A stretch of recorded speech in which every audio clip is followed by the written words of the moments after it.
As talks of Donald Trump joining Joe Rogan on his show have been heating up, Kamala Harris sticks her nose in, and now she's saying that she wants to go on the show. But make no mistake about it, that could be her ultimate demise. You guys have got to check this out. Just UFC has seen some very respectful, very mindful interactions between Donald Trump and Joe Rogan. They've shaken each other's hands a number of times, done the old point right. They've created literally the memes together, to the most respected champions in the world, right? Joe Rogan is the champion of podcasting. The reason why everyone wants to go on Joe Rogan shows, it gets 12, 14 million downloads an episode. That's, I mean, to put that in perspective, that's the entire primetime lineup for like 5 hours of viewership for Fox, CNN, and MSNBC combined. That's how big that show is, right? So, of course, Donald Trump being the champion of the populist and freedom movement, the reason why Joe Rogan fled California and Democrat policies and moved to Texas is that movement. He wants to be part of that freedom movement. He's adjacent to that freedom movement, free speech. That is constant. His free speech is constantly under attack. His freedom is constantly under attack. He left because of COVID mandates. And as the way of life in California, he moved to a red state. So where's the podcast? Well, apparently it's going to happen. Apparently it's all ready to happen. Telltale signs that Joe Rogan is preparing to have Donald Trump on his podcast. It will happen. And now confirmed by Donald Trump. Joe Rogan has said it'll happen. Now Donald Trump confirms that he's going on Joe Rogan's podcast. When will it happen? Oh, yeah, baby. Trump confirms he's going to go on Joe Rogan. Trump confirms he'll be appearing on the biggest podcast in the world during an appearance on Nelk Boys' Full Send podcast. Oh, sure, I would, says Trump. And the clip, I mean, I think I'm doing it, actually. So that means I guess they're working on a date. In 2022, Rogan was adamant about never having Trump on his podcast because he didn't want to help the Republican Party campaign. A lot's changed since 2022. It's different, man.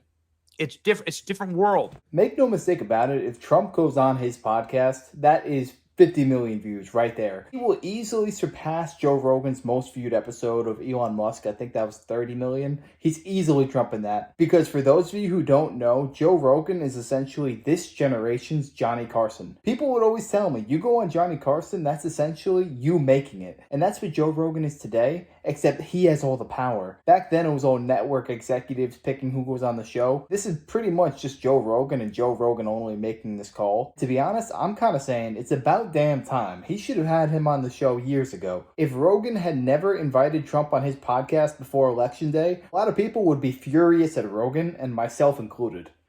Like, I wasn't a big time JD Vance backer, right? I wanted Vivek Ramaswamy as VP, and now I see the world a little differently. And I really like JD Vance. Now I understand the pick. So there you go. You know, this would be, I guess, in contrast to Kamala Harris on Call Her Daddy. Amazing. Should Trump do Call Her Daddy? I don't know. I can ask that question. But Kamala Harris is, of course, now crashing the party. Harris campaign in talks with Joe Rogan about possible podcast interview. Oh, no. Kamala Harris is reportedly in talks with Joe Rogan's team about potential future appearance on his podcast after Trump said he'd do it. Harris campaign official met with Rogan's team this week to discuss potential interview. According to Reuters, the outlet notes that the sit-down between the Democrat nominee, the host of the Joe Rogan Experience, has not yet been confirmed. Harris campaign did not immediately respond to the request for comment. Reported talks between Harris and Rogan come on the same day that Trump revealed that he will be on the podcast before Election Day. Oh, yeah. Their internal polling must be catastrophic. That's what everyone's saying. This is a bad sign for Kamala. Jamie, pull up that clip where she says she's going to give taxpayer-funded sex change surgeries to illegal immigrants in jail. Do it. This is why. This is why. Look at this. Look at the trend lines. Follow the trends. Follow the energy. This is where the smart money is. There's billions invested, and the smart money is saying Trump's going to win, dude. Trump is gaining in Pennsylvania, Michigan, Wisconsin, across the board in public polls. All he needs is one. He's on track to get all three. Please do this, says producer ALX. Our producer. Yeah, it would be must-see TV. Kamala Harris could join the podcast for Joe Rogan. Going on Joe Rogan would be excruciating for Kamala Harris. Trump does long-form conversations and thrives. Like, for instance, Lex Friedman, who, does long-form podcasts for hours at a time. Donald Trump does those and does great. He goes on Lex Friedman. He went on Theo Von. He went on Flagrant, right? Andrew Schultz's podcast. Trump does it. Kamala doesn't.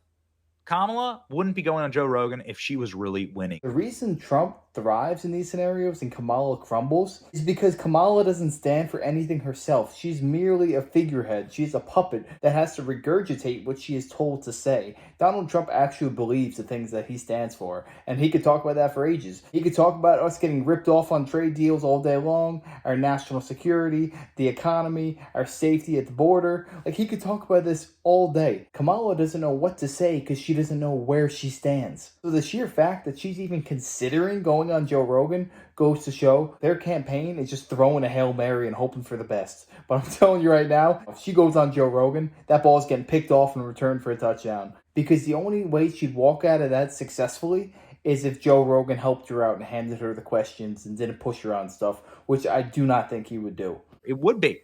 Kamala on Joe Rogan now? I wonder where she got that idea from. Isn't it amazing how it's like, right as soon as Trump says he's going to do it, Kamala goes and does it. All right.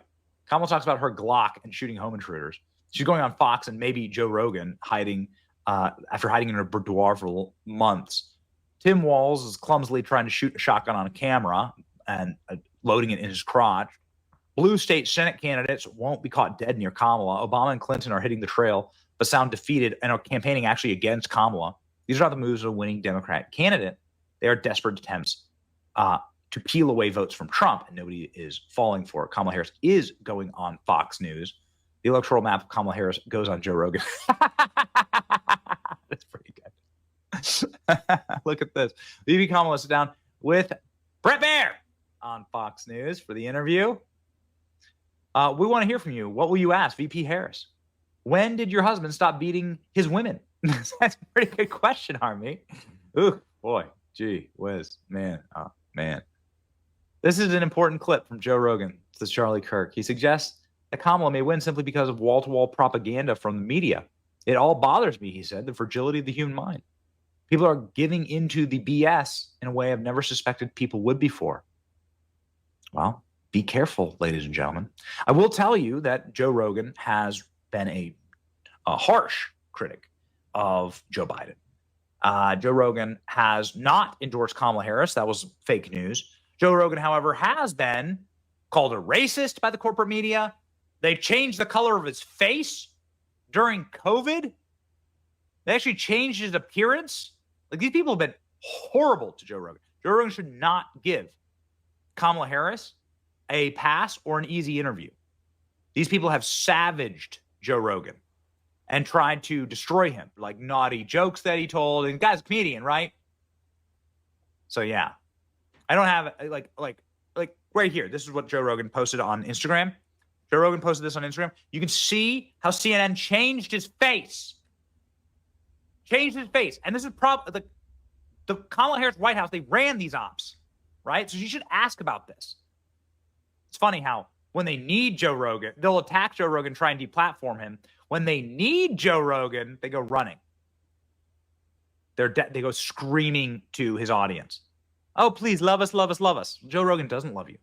Here's some of what Joe Rogan has said about Joe Biden.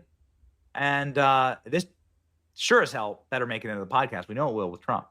Here we go. Isn't that crazy? Mm-hmm. Boy, the fucking things change. Yeah. He was in all the rap songs. Rappers would always talk about Trump. Everybody loved Trump. He was like this wheeling, dealing billionaire character that everybody enjoyed. Yeah. I felt like he did a decent job. As president? When you look at his regulations, it certainly helped the economy. Oh, I mean, sure. That guy who was the head of... I feel like we were in a lot better spot then than now, for sure. Without a doubt. Well, there's a lot of shit happened. COVID and the world. Right. The world scares the shit out of me right now. Right now, I'm like, boy, this is not good. Yeah. None of this Ukraine thing, not good. Yeah, everything not good. Everything scares the shit out of me. I'm looking at all of it going, fuck. Like, there's no good solutions to the Middle East. All of it looks terrible.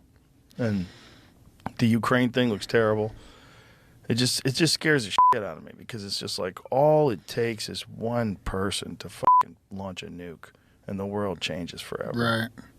And I've never felt like that was a possibility in my lifetime until now. So Joe Rogan has not publicly endorsed Donald Trump for presidency, but I don't understand why. They were attacking him during COVID mercilessly on CNN. These are all the same forces. The people behind CNN, MSNBC, the Democratic Party, they're all the same people. They don't like Joe Rogan. They only want to use Joe Rogan for their benefit. But I do respect the guy. I mean, he's a free and independent mind. He doesn't just believe whatever he's told. He thinks about things rationally and then comes up to his own conclusions. I have nothing but respect to anyone. Even if they may differ with what I believe, if you come up with your own conclusions and you weigh the pros and cons, peace be with you. I wish you the best. But a lot of people in the media just simply do not do that for themselves. Joe Rogan is one of the few. That's why his podcast is number one. But does anybody see a fantastic opportunity right here? They're talking about a third debate between Trump and Kamala. Why don't they both just go on Joe Rogan, 4-hour interview,